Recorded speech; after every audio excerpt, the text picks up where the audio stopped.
A news report now covering today's events from the White House. President Hoover this morning addressed members of the press and spoke at length on the current financial situation and the likelihood of the swift recovery to which he's previously alluded. Asked if his response to the severe economic depression America finds itself in was sufficient, the president responded by pointing to various initiatives, such as the additional $100 million received from Congress to continue the federal farm board's purchasing and lending policies. The topic then moved to the problem of unemployment, which as of today stands at 11%, as high a value as was recorded during the Depression of 1921. Pressed on whether the unemployment could continue to worsen, the White House Press Secretary George Akerson spoke of public works programs that had increased spending in the hopes of providing fiscal stimulus. Whether or not these efforts will arrest rising unemployment, only time will tell. Mr. Akerson also faced questions as to the publication of the Wickersham Commission's report.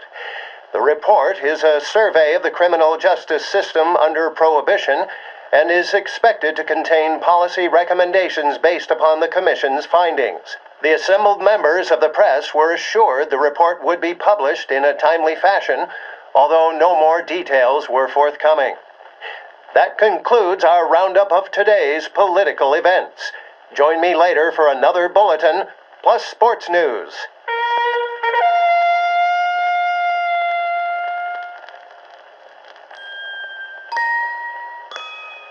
Coming to you now, a special news report on today's events from our nation's capital.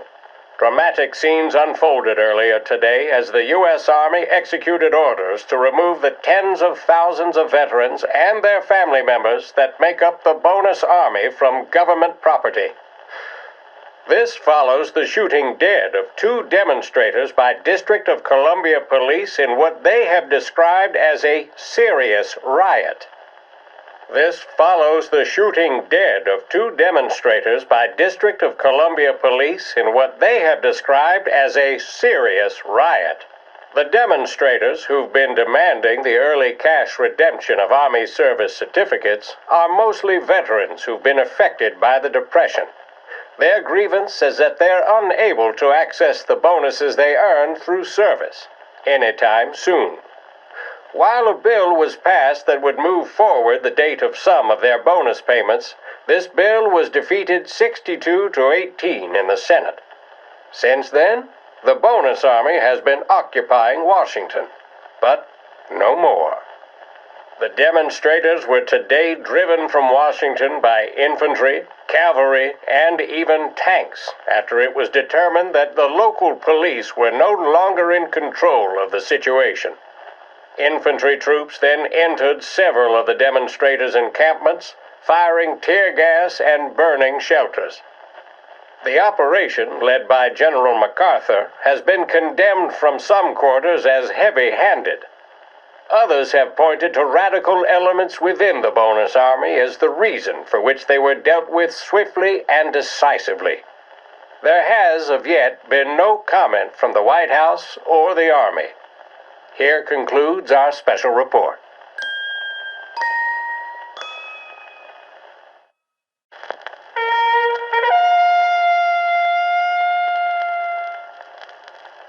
And now for the latest news. The Navy is today continuing its search for the remains of those brave souls lost aboard the airship USS Akron. The Akron was destroyed in a violent thunderstorm off the New Jersey coast Tuesday morning, with the loss of 73 of 76 aboard. The disaster stands as the worst aviation accident on record. Yesterday, one of the survivors, Lieutenant Commander Herbert V. Wiley, spoke to members of the press and gave a brief account of the tragedy. He also spoke of the survivors' rescue by the German tanker Phoebus. President Roosevelt has described the loss of the Akron as a national disaster and said that he grieves with the wives and families of those lost and the nation. We will bring you more on the disaster and the Navy's search as we receive it. Thank you for listening. We return now to our scheduled programming.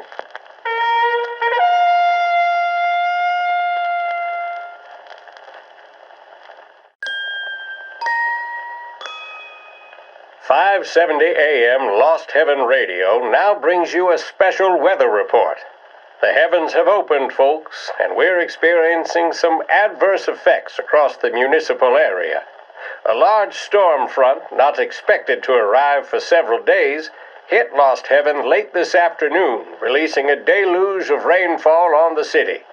If you've been out in the last couple of hours, you don't need me to tell you. There are reports coming in of a number of traffic accidents attributed to the downpour, with fender benders occurring in Oakwood and Chinatown. A more serious accident has occurred near the White Harbor Hotel, which is causing traffic to back up on the East Marshall Bridge all the way into downtown. The police department is attending incidents as they can, but they've now issued advice that people should not venture out on the roads unless their journey is strictly necessary. The roads are treacherous, ladies and gentlemen, so however a good driver you may be, it's just not worth the risk to you or anyone else. It would seem the best thing to do on a night like this is to stay at home with your loved ones and keep warm and dry. I know where I'd rather be on a night like this. In addition to the problems we've been hearing of on the roads, air traffic in and out of the city has been suspended by order of the aviation authorities. All scheduled flights departing Lost Heaven International have been grounded, and those scheduled to arrive into that airport have been canceled or diverted elsewhere. Now, as bad as that may sound, the latest report from the Weather Service that I've just been handed states that although the rain is heavy at this moment, and that all warnings should be heeded, the storm isn't expected to last all that long. Certainly, it doesn't seem like it will be anything like the big one of 1927. High winds are pushing the storm over us at quite a rate. We will, of course, keep you informed with news on the hour. But before I return you to our musical programming, let me reiterate that the Lost Heaven Police Department strongly advises against motor travel at this time. And on a personal note, I advise staying with your family, friends, or loved ones and waiting out this dreadful storm in the warmth of the home. That's all for now. Some music will be along shortly, and I'll be back to check in with you later. Thank you for listening.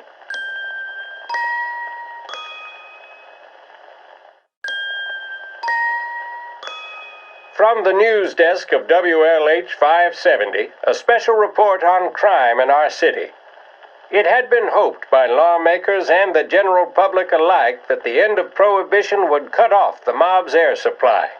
But 2 years since the repeal of the 18th Amendment, it seems to have merely added fuel to the conflagration of crime that engulfs the country. It would appear that removing the conditions that created a new type of virulent gangsterism is not going to remove the problem. The criminal empires that amassed such wealth and power in the last decade and a half are simply too powerful, too deep-rooted to simply be swept away. The more established of these organizations are consolidating their power. The competition between them continues to bring violence and bloodshed into the public square. We saw this in Empire Bay with the Vinci Moretti War that ended in the car bomb killing of mob boss Tommaso Moretti. Gangs such as the Vinci family are now, in many cases, highly sophisticated, well-organized international operations. They owe their success to their brutality and to the many lawmen and legislators in their pockets. Yes, don't allow yourself to be mistaken.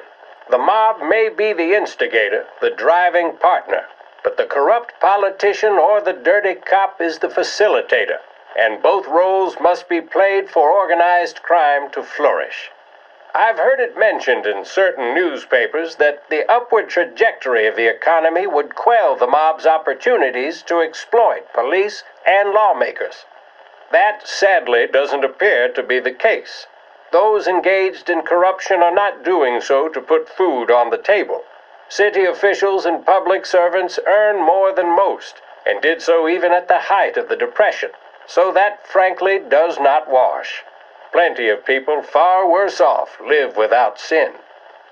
As we have seen in Lost Heaven, standing up to the mob can be a dangerous game. Suspected mob hits carried out against officials in a number of American cities attest to that. What are our state and federal governments doing to ease public concerns? What can we expect from J. Edgar Hoover and his BOI, now renamed the Federal Bureau of Investigations? Are we truly powerless in the face of such callous disregard for human life? We shall let you know if we ever receive answers to these questions. This concludes our special report.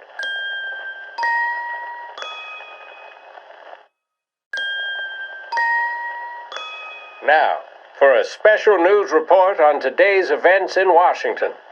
This morning, President Roosevelt put pen to paper on an amendment to the Volstead Act that is being called a step toward the full repeal of Prohibition.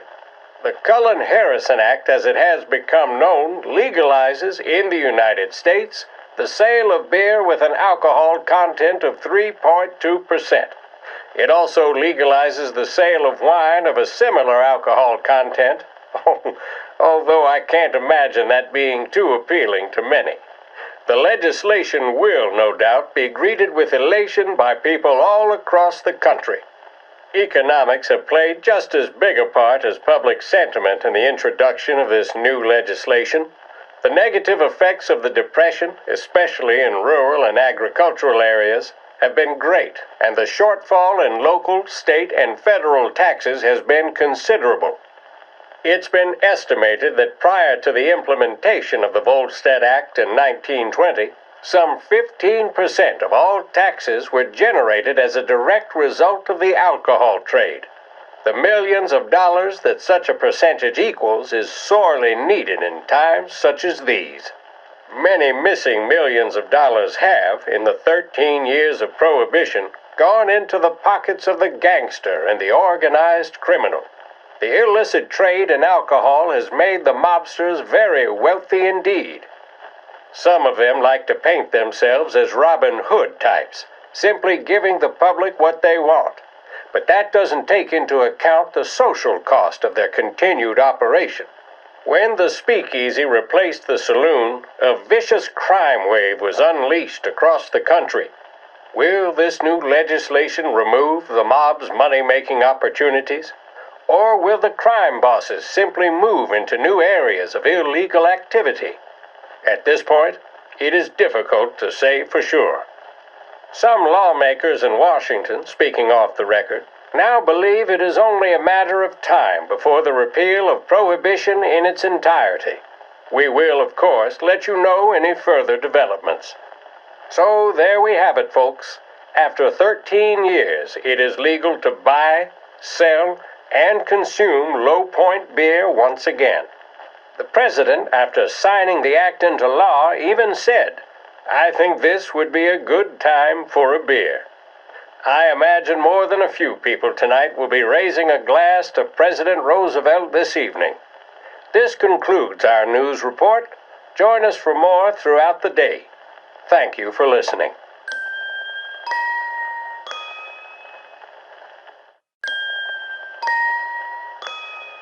Now we have for you a brief report on conditions in what is becoming known as the Dust Bowl, the states most seriously affected by the ongoing drought and those most beset by rolling dust storms. I speak namely of Oklahoma, Texas, Kansas, Colorado, and New Mexico. Of course, other states are being affected, both directly and indirectly, but it is these states that are bearing the brunt of things. You surely recall the terrifying newspaper images of the Black Sunday storm, that enormous black blizzard of dust that caused utter devastation across the prairies earlier this year. Well, spare a thought for the farming families of the aforementioned states, as they've been dealing with such storms for nigh on 5 years. Tens of thousands have had to migrate in order to survive. The causes of such an unprecedented disaster are, according to experts, the use of intensive farming without proper soil conservation, coupled with extended droughts of biblical proportions. The situation is now so dire that the federal government has become deeply involved, with FDR's New Deal attacking on multiple fronts. Perhaps the most remarkable initiative undertaken so far is the Great Plains Shelter Belt Project, started last year, that aims to plant 200 million trees to act as a windbreaker running from Texas to North Dakota. The success of this and similar endeavors cannot yet be determined, but I must say I welcome the President's intervention. Let us pray for all our sakes that these programs have the desired effect on the fortunes of the American farmer. And now, back to our scheduled programming.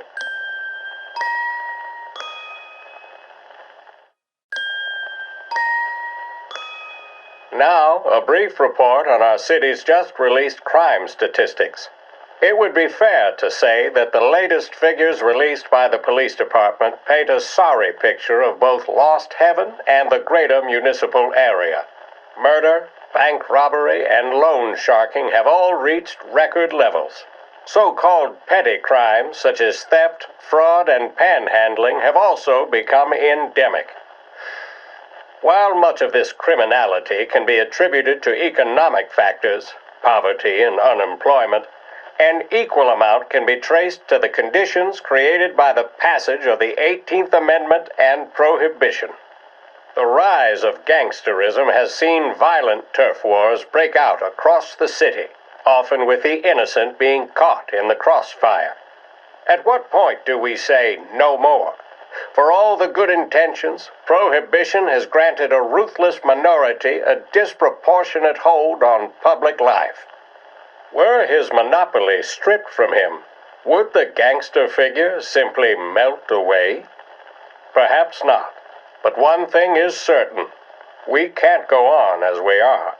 Something must be done to arrest the descent of public life into violent chaos. We'll return with the rest of today's stories after a short musical interlude.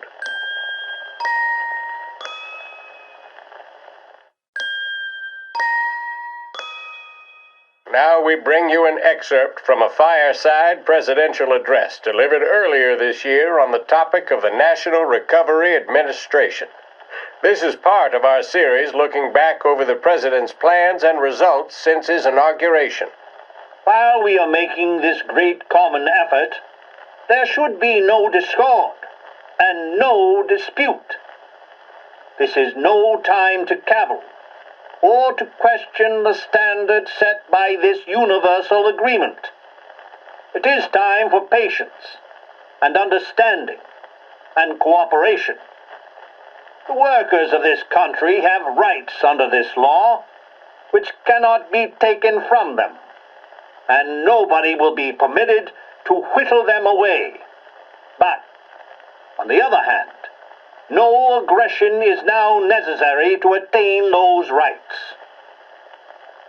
The whole country will be united to get them for you. The principle that applies to the employers applies to the workers as well. And I ask you workers to cooperate in the same spirit. When Andrew Jackson, Old Hickory, died, someone asked, "Will he go to heaven?" The answer was, "He will if he wants to." If I am asked whether the American people will pull themselves out of this depression, I answer, they will if they want to. The essence of the plan is a universal limitation of hours of work per week for any individual by common consent, and a universal payment of wages above a minimum, also by common consent. My friends, I cannot guarantee the success of this nationwide plan, but the people of this country can guarantee its success. I have no faith in cure-alls, but I believe that we can greatly influence economic forces. I have no sympathy with the professional economists who insist that things must run their course and that human agencies can have no influence on economic ills. One reason is that I happen to know that professional economists have changed their definition of economic laws every 5 or 10 years for a very long time. But I do have faith and retain faith in the strength of common purpose and in the strength of unified action taken by the American people. The president there speaking earlier this year on the National Recovery Administration.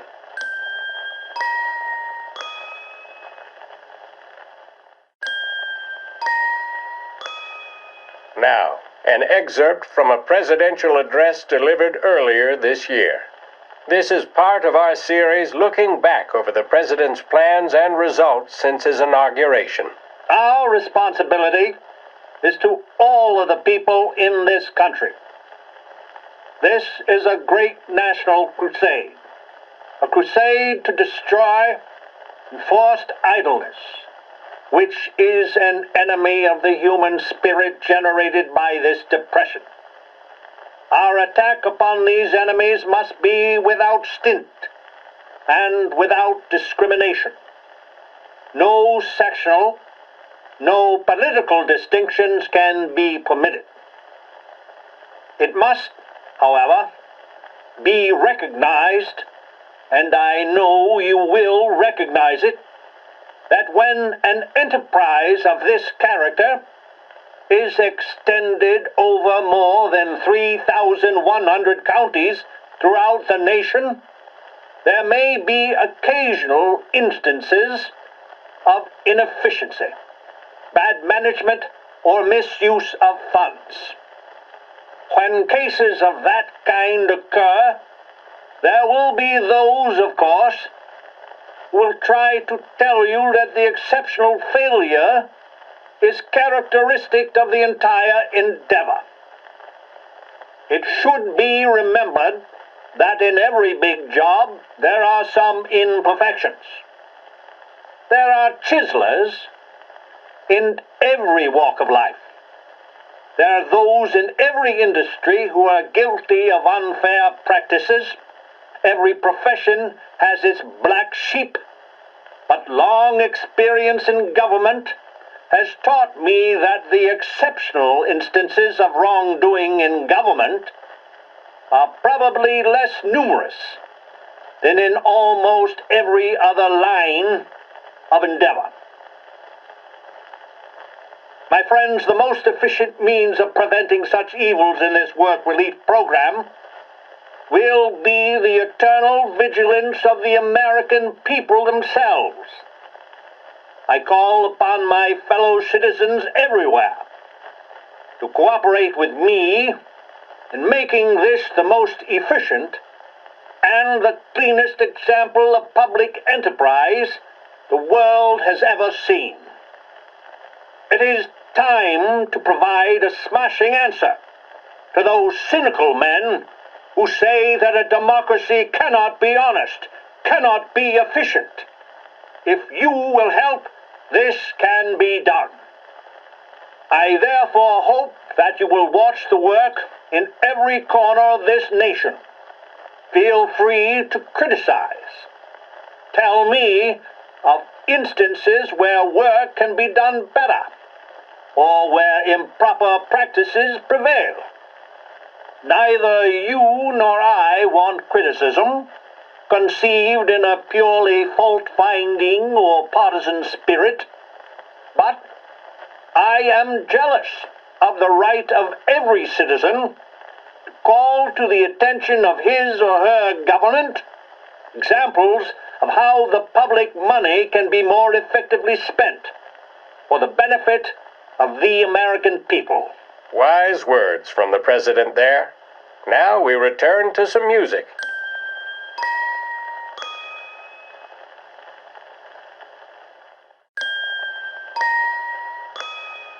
Now, for a news report. And the biggest story of the day is that the chief of police admits his men have yet to apprehend any suspects in the brazen public assassination of City Councilor Roberto Gilotti. Gilotti was gunned down while giving a speech at his own birthday party aboard the paddle steamer Lost Heaven Queen. According to eyewitness reports, the assassin made a daring escape by motorboat, aided by a number of associates, all under the cover of a lavish fireworks display. The public nature of the slaying, as well as the degree of professionalism with which it was carried out, have led some to speculate that Ghilotti was the latest public servant to become a victim of the epidemic of mob violence currently assailing the city. The killing marks another chapter in the tragic story of the Ghilotti family. Only 3 years ago, the councilor's son, Billy, was murdered in an act of senseless, unprovoked violence. His killers were never brought to justice. The chief of police insists that several avenues of investigation are still being explored to ensure justice does not escape the family once again.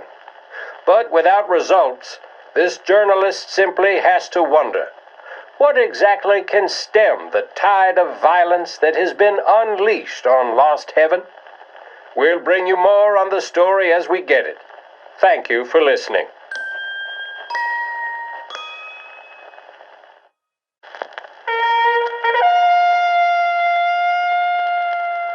A report now on the latest public health figures released by City Hall.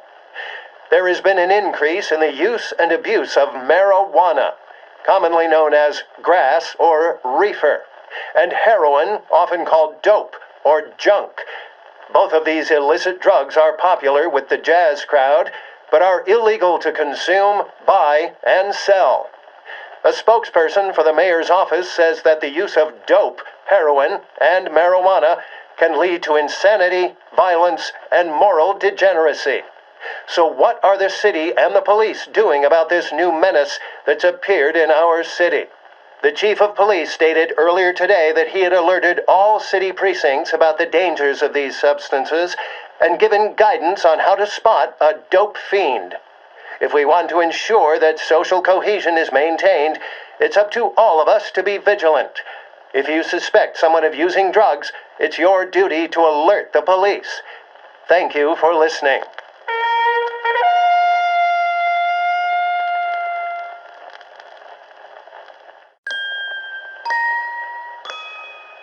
Now for a news bulletin. Police say they still have no solid leads in the case of the audacious bank robbery that recently shocked the city. The victors of the Battle of the Grand Imperial, as it's become known, remain at large. The robbery, in which armed thugs emptied the vault and left a trail of dead, was one of the largest recorded in the state by dollar amount.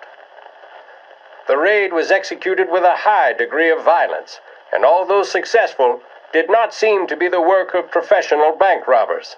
That is according to a source within the FBI who has spoken to a Courier journalist on the condition of anonymity. At the time of the robbery, the chief of police was adamant that those responsible would be brought to justice swiftly, and that all the resources of the Lost Heaven Police Department were available to the case's lead investigator.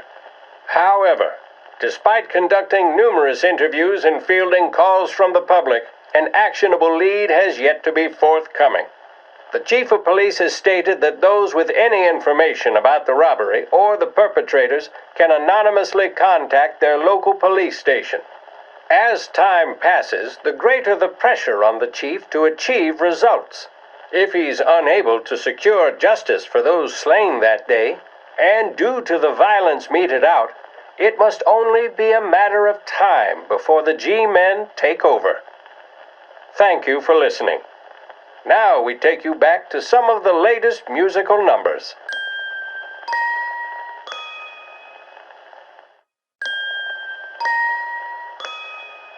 We interrupt our scheduled programming to bring you a breaking news report live from Lost Heaven Radio.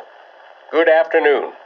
Ladies and gentlemen, it is with both shock and sadness that I must report that Hank Turnbull, candidate for governor, has been shot dead. This has been confirmed by both the police department and the coroner's office.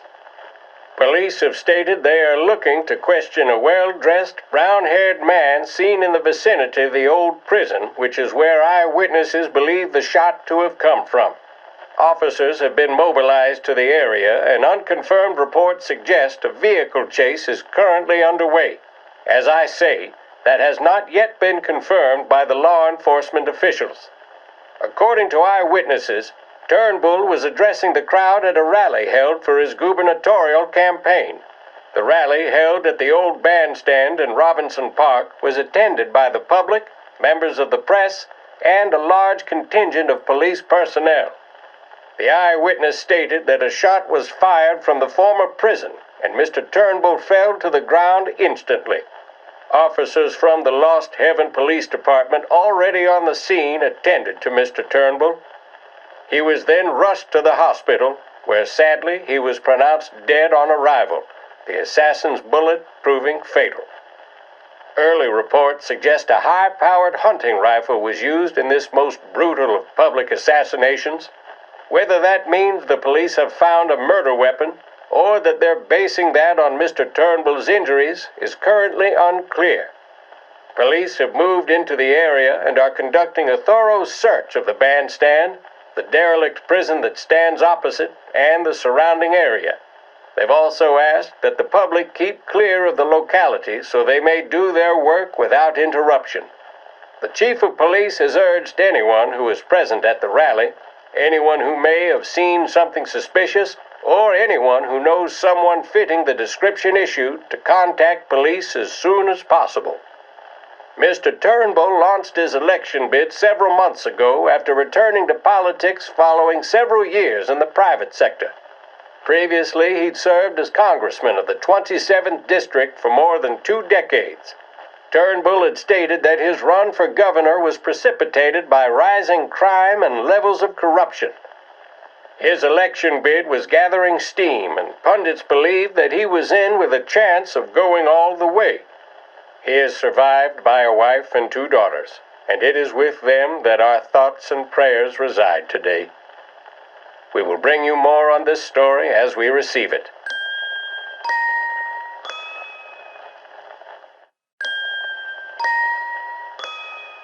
Now, a breaking news report on happenings in Europe. Germany has carried out the annexation of Austria. With this momentous day, Nazi visions of expansion become reality. The annexation, or Anschluss, was achieved by way of bloodless invasion. What, for all his power, Bismarck couldn't achieve, Hitler has completed within 5 years of assuming total control of Germany.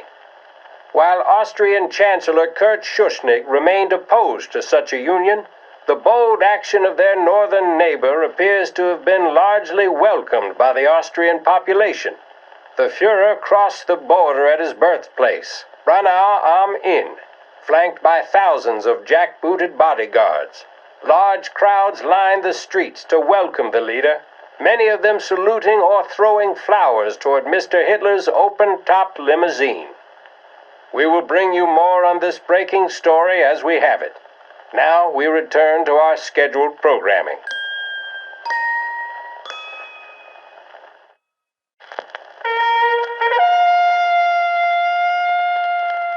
A brief report now on the latest political developments in Europe. With the annexation of Austria, and with many predicting that Czechoslovakia's Sudetenland will be next, Adolf Hitler has shown Europe that he is now calling the shots. Despite the restrictions placed on Germany by the Treaty of Versailles, neither France nor Great Britain have done much to stand in Hitler's way up to this point. It had been hoped that the policy of appeasement toward his territorial ambitions would create a more prolonged peace in Europe, but it seems increasingly likely that this course of action will result in new conflict. Should Europe once again descend into the chaos of war, what stance should the United States take? Many would still say European problems are European problems, but the deteriorating situation and the worrying possible outcomes for the world now seem difficult for us to ignore. Isolation versus intervention. That is the choice facing America. Which we will decide will be known in time. Thank you for listening. And now back to my colleagues who, no doubt, have some music on the cards.